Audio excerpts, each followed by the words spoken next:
Hi, Lou from Orchard Forest School. Do you remember the other day we made salt dough? And if you remember the recipe, it was 1 cup of salt to 2 cups of plain flour and then 1 cup of lukewarm water to mix it all together. And the other day we made a family of worms, didn't we? Today I want to show you something a little bit different and to make some tags out of foliage.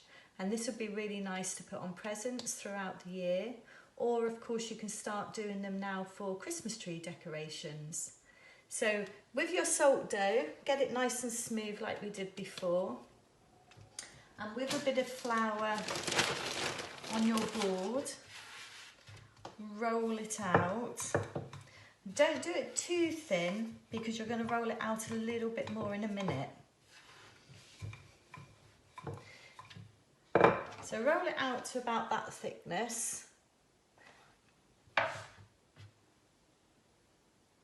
And then use some foliage that you would have found on your walks or in your garden. I've just popped into my garden and found a bit of fern and a bit of rosemary.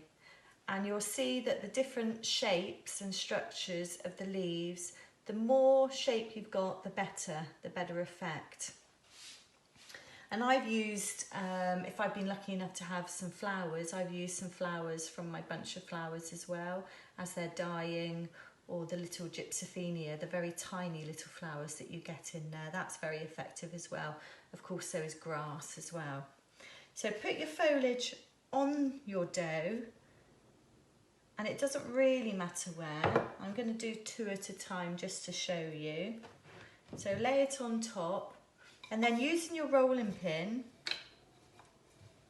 just roll it very gently, not too hard, because if you're going to press too hard, the dough is going to go too fine, too thin. And pull it off, and you should have the indentation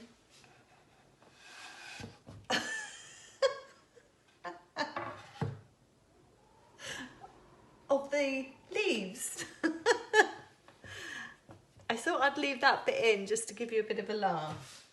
So once you've got I'm going to hold it. Once you've got your leaf prints, what you can do then is find a shape cutter and decide whereabouts that you want to cut your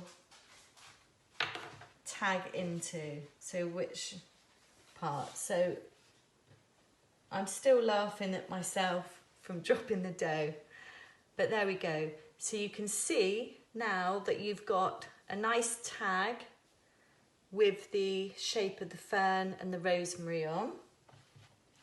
Obviously for a tag you're going to need a hole in it, and it's no good trying to do that once it's cooked. So I've got a chopstick and I'm just going to push it through where I want to hang it from. And I won't do the board trick again. I will hold it with my hand and show you. So there, you can now see that I've got a hole that I can put a bit of string or a bit of ribbon through. So once you've done that, you've got to that, then pop it in the oven on a greaseproof paper on the tray, and then take them out and cool, and then the kids can decorate them. So another activity you can do inside or outside the home that's linked to Forest School, and have fun. And I hope you've enjoyed this clip as much as I have and had a bit of a giggle about it. See you soon. Take care. Bye.